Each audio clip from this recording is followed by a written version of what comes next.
Hi everyone and welcome to the Montreal Arabic Corner, ركن العربي في Montreal. This is our 85th episode devoted to the Government of Gaza and the possibility of rebuilding a civil government in the Gaza Strip, as it was under the British mandate and the Ottoman Empire, and after that the Egyptian government and Israel, until Mr. Arafat decided to change that system.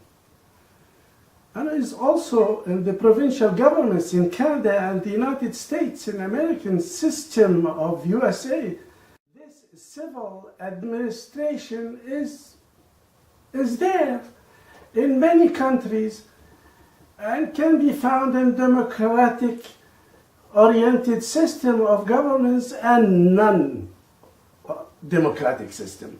Let's first watch this documentary to a TRT of newsmakers, to a journalist who returned to visit Gaza after covering a few wars. A good documentary indeed. الركن العربي من مونتريال، ومرحبا بكم في هذه الحلقة الخاصة عن حكومة غزة أو حكومة قطاع غزة وإمكانية بناء حكومة مدنية في القطاع كما كانت في العهد البريطاني والتركي وحتى المصري والإسرائيلي ببعض التغييرات، وكما هو موجود اليوم في حكومة المقاطعة في كندا مثلا، عندهم كذا مقاطعة، وحكومة الولايات أو الولاية في أمريكا وعندهم عشرات الحكومات المدنية. كبداية شاهد هذا الفيلم الوثائقي لإعلامية رجعت إلى غزة بعد ما كانت غطتها لعدة حروب. دوكيومنتري يمكن من أحسن الأفلام الوثائقية اللي عملت عن غزة.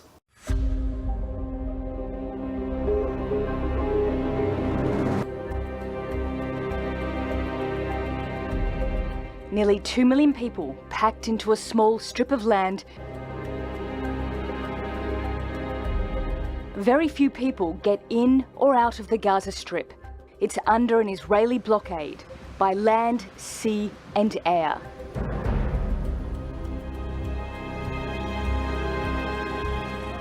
Inside, a generation has grown up knowing only conflict, poverty and destruction. It's been devastated by 3 wars in 6 years. It's a place which can seem calm. But underneath it all, there's a constant state of high alert. It's a place that's home to more than a dozen armed groups, and where the government is considered a terror organisation by Europe and the United States. But there's more to Gaza than what you see on the news.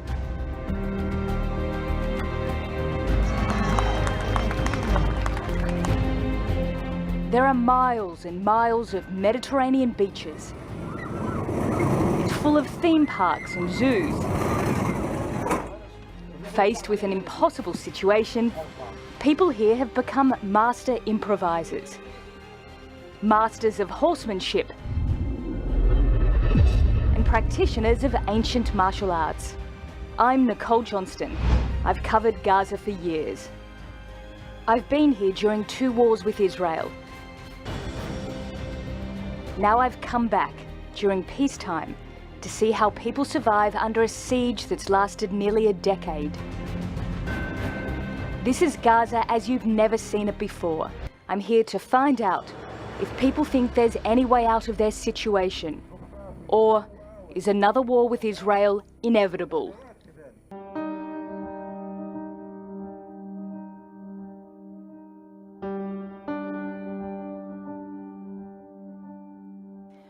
It's a long, lonely walk from Israel's Erez crossing into Gaza, watched all the time by Israeli security cameras. This 2-kilometre walkway was supposed to allow thousands of Palestinians to cross in and out of Israel for work. But it's been years since that happened. This is Israel's siege on Gaza. It says it's necessary to prevent Hamas from bringing in weapons. Israel has imposed a 300-metre wide buffer zone inside Gaza on Palestinian farmland. It says it's for security reasons. So we take local transport towards the buffer zone. It looks peaceful, but it's tense. Behind me is the buffer zone. It's Palestinian land. If you go in there, it's an automatic kill zone, and remote control operated machine gun towers in Israel will shoot you.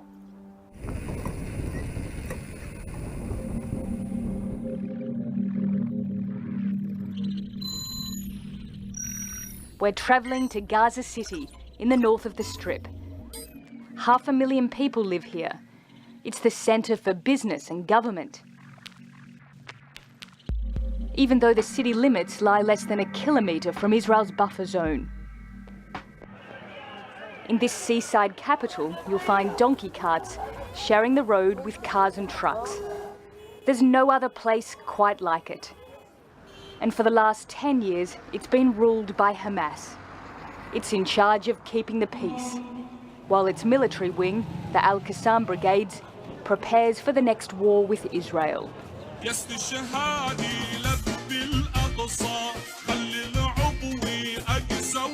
Hamas even has its own television station, Al-Aqsa TV. This music video showing a suicide bomb attack on an Israeli bus is currently on heavy rotation.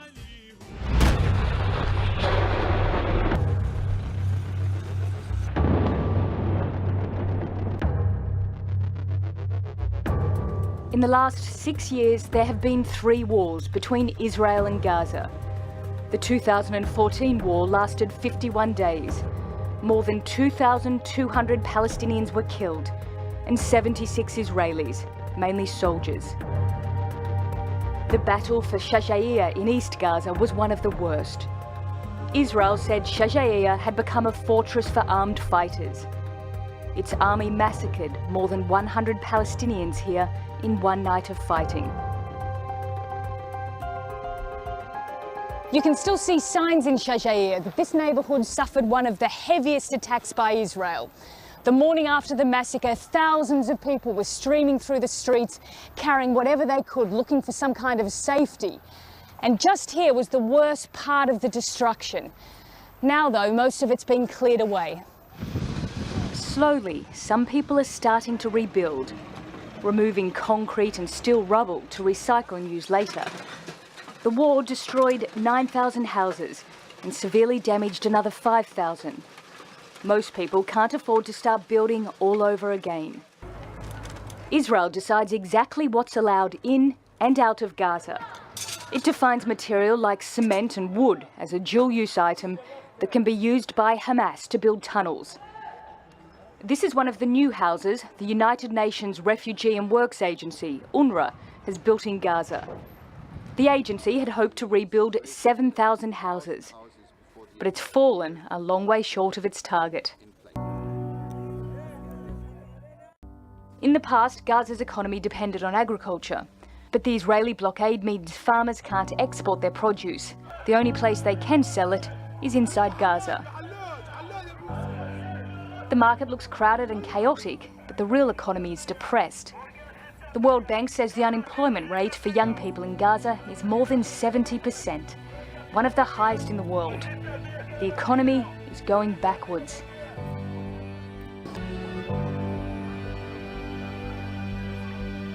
Many of the people in Gaza City are refugees, the descendants of Palestinians who fled the Arab-Israeli War in 1948.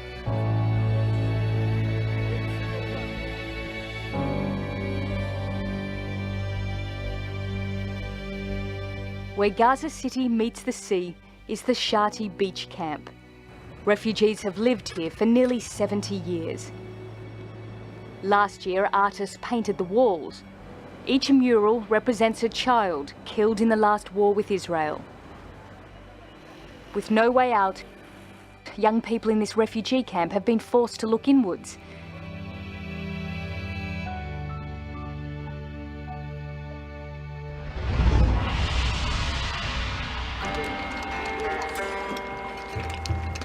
A group of teenagers from here have trained their minds and bodies in the ancient Japanese art of ninjutsu.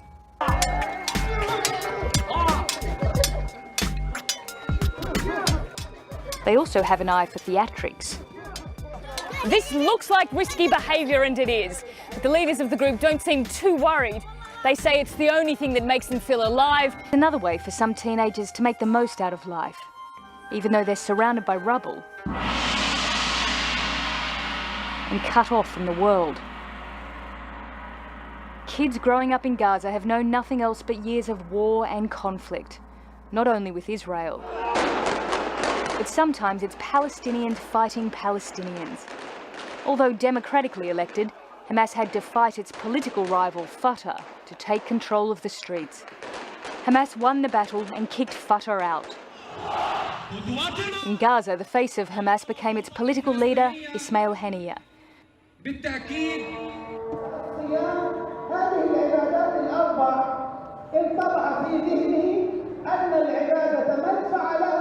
After prayers, we get our chance to speak with him.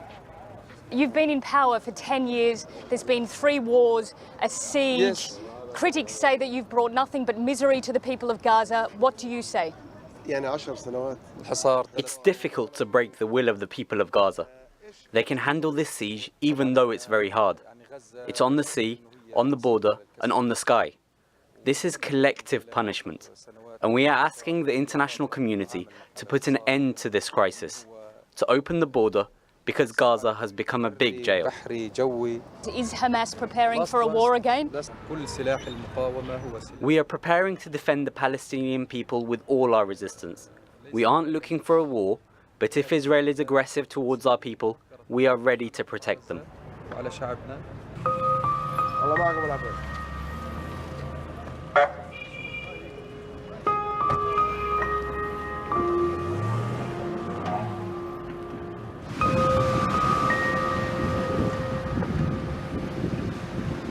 One place in Gaza where you can almost forget all the problems packed into this small piece of land is by the sea.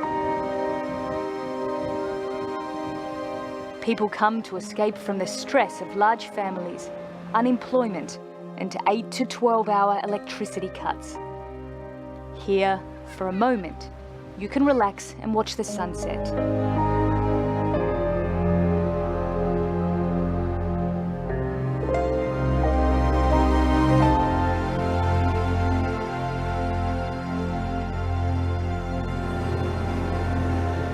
But the siege doesn't end at the shore. Even on the ocean, it's strictly enforced. I've come to meet some of Gaza's fishermen as they return from a night at sea. The fishing industry used to be worth $10 million a year and employ 45,000 people. These days, it's controlled by Israel. It decides how far Gaza's fishermen are allowed to take their boats out. Somewhere between 3 and 6 nautical miles. These fishermen have been out on the sea all night. They say that the fishing's not very good, and they say the best fishing is much further. It's at 20 nautical miles. That's where the big fish and the profitable fish are. The Israeli Navy fires water cannons at fishing boats to push them closer to shore, and sometimes it fires bullets. The catch is sold at Gaza's lively fish market. It's so busy here, you might think fishermen are having a great season. But because of the blockade at sea, 80% of the fish come to Gaza on the back of a truck from Israel.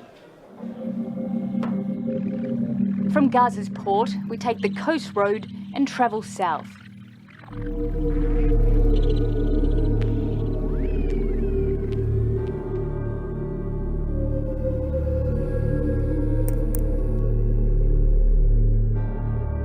Here the beaches open out. Waves roll in from the Mediterranean.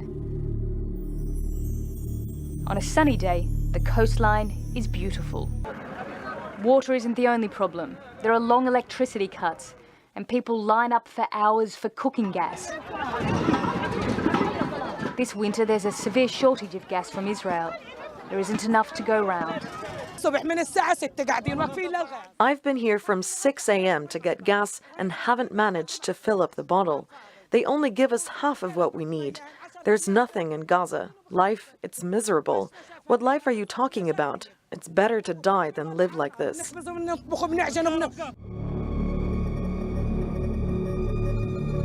Palestinians' dream of an independent state is in ruins. The Gaza Strip has been through periods of hope and optimism before. This place was built nearly 20 years ago as a gateway to the world.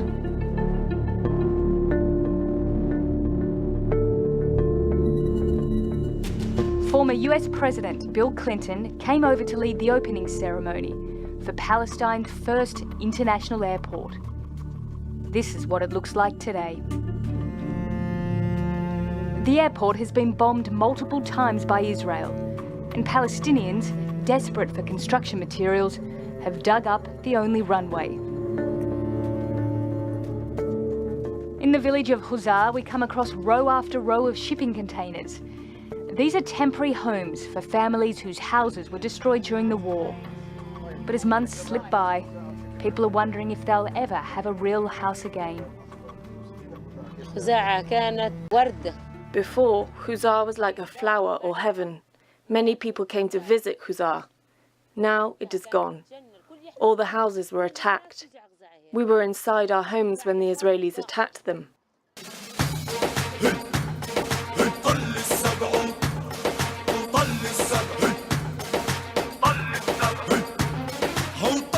The Gaza Strip may be small, but it's home to more than a dozen armed groups. There are secular, religious and clan-based movements, all of them looking for new recruits. The youth in Gaza feel not only poor, but neglected. So this radical group or military give them the feeling that they are important, they have something to do, and they give them some money. Speaking at the funeral, the leader of Hamas said the tunnels are back. There are heroes east of Gaza City, digging the rocks and building tunnels. And west of Gaza, heroes are testing rockets every morning, every day, and it's all in preparation, for the sake of Jerusalem and Palestine, and for the sake of the Intifada. Police in Gaza are at their morning training.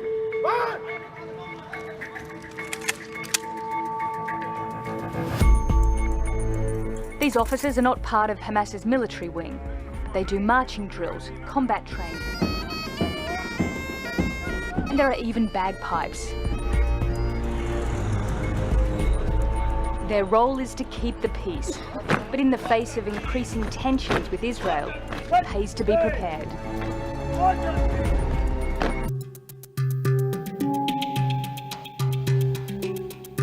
In Gaza, things are often not what they seem. The familiar images of war and poverty don't tell the whole story. And faced with a captive audience, dozens of amusement parks, zoos and water parks have sprung up. There are now 4 horse riding schools in Gaza, and show jumping has become one of the most popular sports for middle-class Palestinians. Many of Gaza's zoos were hit hard in the 2014 war. Giraffes, tigers and lions became innocent victims of the bombing campaign. But the owner of a zoo in southern Gaza says the show must go on. Travelling to the southern end of the Gaza Strip, the city of Rafah was heavily bombed during the last war. This is as far south in Gaza as you can get, the Rafah border crossing with Egypt. Years of travelling in and out of Gaza, and nothing here seems to change. Life hasn't become any easier. The borders are as tightly sealed as ever. And the longer it lasts, the more helpless people become. Years of isolation from the rest of the world are slowly choking the hopes and dreams of young people, leaving many with few options but to join an armed group. And perhaps the saddest part is the international community pays little attention to what happens in Gaza now. There are bigger conflicts elsewhere in the Middle East. So Gaza is forgotten and Hamas is contained, at least until the next war with Israel.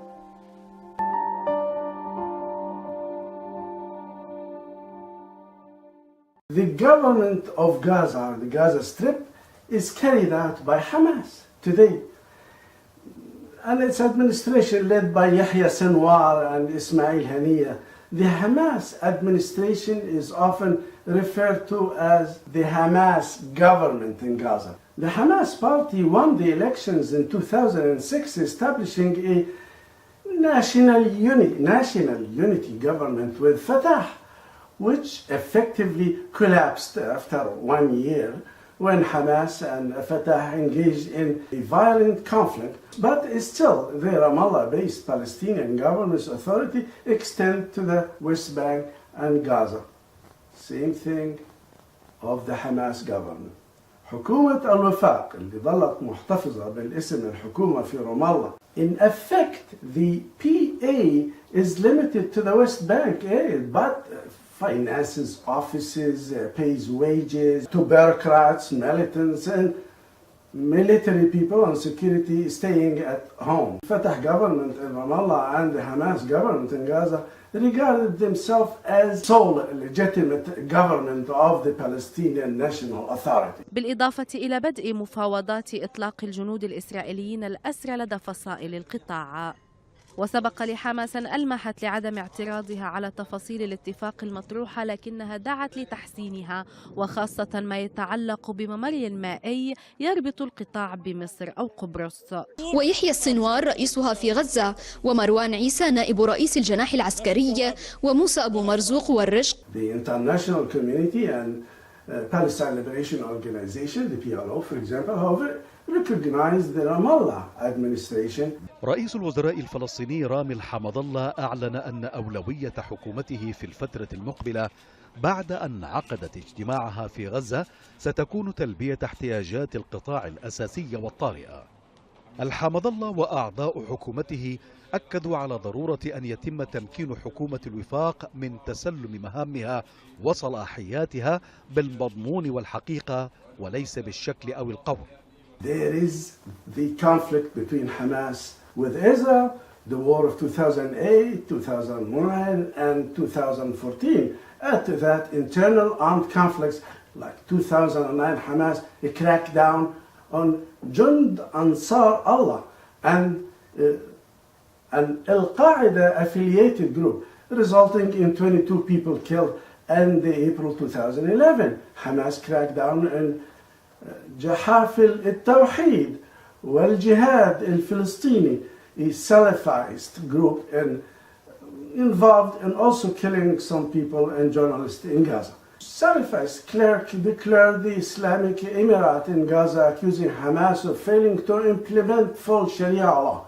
Add to that, negotiations toward reconciliations between Fatah and Hamas were mediated by Egypt to produce a preliminary agreement in 2011, but no implementations. But similar meetings and disagreements, and no result. But sometimes it's Palestinians fighting Palestinians. Although democratically elected, Hamas had to fight its political rival Fatah to take control of the streets. Hamas won the battle and kicked Fatah out. وسط اتهام لحركة حماس بالمسؤولية عن هذا الاعتداء. ومن هنا نقول أن على سلطة الأمر الواقع، سلطة حماس، أن تكشف هؤلاء الجبناء الذين قاموا بهذا العمل الجبان ونحملهم المسؤولية. الرد على هذه الاتهامات لم يتأخر، فوزارة الداخلية في غزة قالت إن تحقيقاتها أثبتت أن من قام بالاعتداء هم 5 أفراد غاضبين من حركة فتح قطعت السلطة الفلسطينية رواتبهم أخيرا. هذا الاعتداء جاء في خضم حالة من الجدل السياسي بين غزة ورام الله، وبالتزامن مع تبادل الاتهامات بين حركتي فتح وحماس بشأن مسؤولية كل طرف عن تعميق الانقسام عوضا عن تجاوزه. خلاصة القول إن ما جرى ويجري من جدل واستقطاب يثبت مرة أخرى أن ما تحتاجه الساحة الفلسطينية هو توافق سياسي يتجاوز الانقسام ويعيد اللحمة إلى البيت الفلسطيني. وائل الدحدوح، الجزيرة، غزة، فلسطين. Since then, Hamas gradually expanded the authority of its deputy ministers and director general level position based in Gaza in a move widely referred as establishment of an alternative government. هل يعني أن حماس تنوي إقامة دولة في غزة؟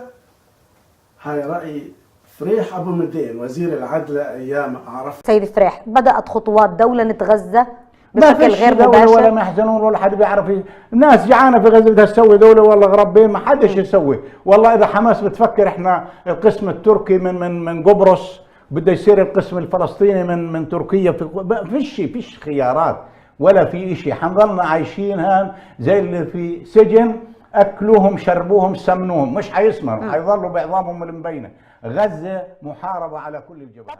The United Nations demanded that the new Hamas government accept all previous agreements, international agreements, recognizing Israel's right to exist and renounce violence as Arafat accepted. وضع رئيس الوزراء الإسرائيلي بنيامين نتنياهو شروطا لهذه المصالحة، منها أن تعترف حركة حماس بدولة إسرائيل أولا، وأن يحل الجناح العسكري للحركة وينزع سلاحها، وأن تقطع علاقتها مع إيران. المسؤول القطري أكد أيضا في حديثه أن الأموال التي تحولها الدوحة لحركة حماس في قطاع غزة يتم إيداعها لدى البنك المركزي الإسرائيلي. منذ سنوات أقام الجانبان القطري والإسرائيلي علاقة سرية ينزع الغطاء عنها أخيرا، إذ كشف جانبا منها في وقت سابق وزير التعاون الإقليمي الإسرائيلي تساح هنجبي عندما أعرب عن دهشته بكشف القطريين الاجتماع الذي عقده مع السفير القطري لدى السلطة الفلسطينية محمد العمادي. يؤكد هنجبي أن مثل هذه الاجتماعات كانت تعقد في السابق تحت غطاء من السرية، لكن السفير القطري نفسه والذي يرأس اللجنة القطرية لإعمار قطاع غزة كشف أنه زار إسرائيل سرا نحو 20 مرة منذ عام 2014. لا تخفي الدوحة دعمها لحماس. The 2016 Gaza administration was composed of deputy ministers, director generals, and other high-level officials not directly bound to Ramallah, but to the Gaza Strip and Hamas. Action made in Gaza without the consensus of the government approval of Ramallah illegitimate and not recognized by the Ramallah government. But both are speaking on behalf, we are the unity government. Ismail Haniyeh considered the 2015 Fatah-dominated government in Ramallah as illegitimate. The Hamas government of 2016 exercised de facto rule over the Gaza Strip, supported by the Palestinian Legislative Council, which is dominated by members of the Hamas. In May 2017, Palestinian President Abbas cut 30 to 50% of Gaza Strip-based employees of the authority. Abbas approved early retirement to 35,000 military personnel in Gaza. They were waiting for the return of the government. It didn't come. Originally, they were funded by Ramallah administration and cut financial aid to former Hamas prisoners. The government of Gaza Strip is 5 administrative districts with the Oslo Accord. Palestinian territories of the West Bank and Gaza Strip were divided into 3 areas, A, B, and C. In 2005, Israel withdrew from the Gaza Strip, which enlarged the administrative Palestinian territories in that region. They took no A, no B, no C, all for Hamas. In 2007, following the war of brothers in the Gaza Strip between Fatah and Hamas, they later took over the area and expelled all Palestinian Authority officials affiliated with Fatah. Israel also imposed a naval blockade of the Hamas-controlled Gaza, which ensured Mediterranean imports of goods into the Strip did not include any part of weaponry. In early 2012, the Gaza Strip plunged into a fuel crisis, electricity, water, etc. In 2011, the United Nations Office for the Coordination of the Humanitarian Affairs called on Israel to fully abolish this siege and blockade of Gaza, including removing restrictions on the import of construction material, to lift the general ban on the movement of people between Gaza and the rest of the world. Administration Gaza funded comes from the outside as an aid, with a large portion delivered by the UN organization directly to education and food supply. Most of the Gaza GDP of 700 million comes as foreign humanitarian and direct economic support. Of those funds, the major part is supported by the US and the European Union. By the Arab League, though it largely has not. The Gaza Strip has been awfully mismanaged by Hamas. There is a civil chaos, deterioration in the Gaza Strip, the economy, the social life, with scarcity of public services due to the political and security issues, which is overlapping up with civil matters and progressively worsen economic and public services. There's no government to run the civil life. Civilian survived on mismanagement aid, the funds and profit from war and smuggling trade under the coverage of Hamas. Hamas is preoccupied with armed conflicts and its consequences.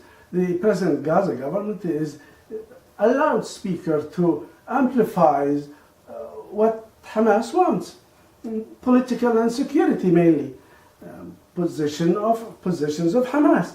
It is almost absent from engaging in civil, economic and social matters. Contrary to all the modern countries in Gaza Strip lacks a civil sector administration. There is no civil administration in Gaza. Independence of the central government, civil, social, economic and financial matters are almost inoperative for over-exaggeration of politics or political and security matters. What is the solution? The solution is to separate the national political and security affairs from the civil matters, as is the case in many provincial and regional governments around the world, as it was before Mr. Arafat decided to merge everything, incorporate the government of Gaza into the PA or the Palestine Authority under his leadership. He's the president, and divided the Strip to several provinces. The government of Gaza was ruled by the Governor General of the Gaza Strip during the Egyptian administration, was separate from Egypt.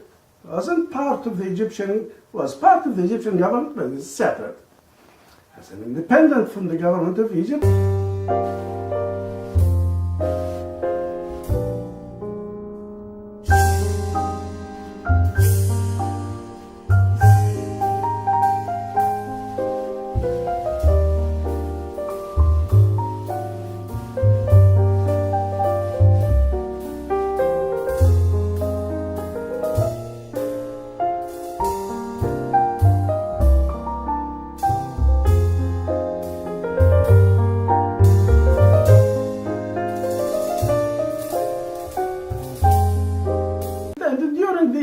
Administrations, the Gaza government wasn't governed by the Israeli cabinet, but rather by a coordinator. It's still there, but rather by a coordinator of the Israeli civil administration, as well as the West Bank. Sometimes they are joined together. السلام عليكم من معبر قلنديا. أنهينا صباحنا هنا حيث زرنا أيضا معبر 300 ورحبنا بالمصلين الذين يدخلون إلى صلاة الجمعة الثالثة من شهر رمضان المبارك إلى المسجد الأقصى. حتى الآن ومنذ بداية شهر رمضان دخل المئات الآلاف من الفلسطينيين إلى المسجد الأقصى لتحقيق حرية العبادة. إن دخول المصلين إلى المسجد الأقصى هو جزء من الخطوات المدنية التي اتخذتها وحدة تنسيق أعمال الحكومة في المناطق من أجل الجمهور الفلسطيني بمناسبة شهر رمضان، إلى جانب الزيارات العائلية وتصاريح العبور عن طريق مطار بن غوريون ومن المهم بالنسبة لنا التأكيد على أن الخطوات المدنية أصبحت ممكنة بفضل الاستقرار الأمني. It is clear now that his merger of the government in Gaza into the PA was a mismanagement. The solution is to restore the Gaza government as a civil and a semi-autonomous government administration, as is the case of provincial governments in Canada, for example, and many modern democratic governments. There are many governmental models to follow, for an elected civil council to oversee all civil and economic affairs, employments and agriculture, imports and export, as followed in the United States of America and Canada provinces. I don't recommend a separate Palestinian state in Gaza, but rather a civil government as it is used to be. It always under the Palestinian Authority, of course, but its administration is separate from the PA of Hamas and Ramallah. Have something other than the Government of Gaza credibility among the negotiation about the neighboring regions of Egypt and Israel without national politics and security. Thank you for listening and considerations.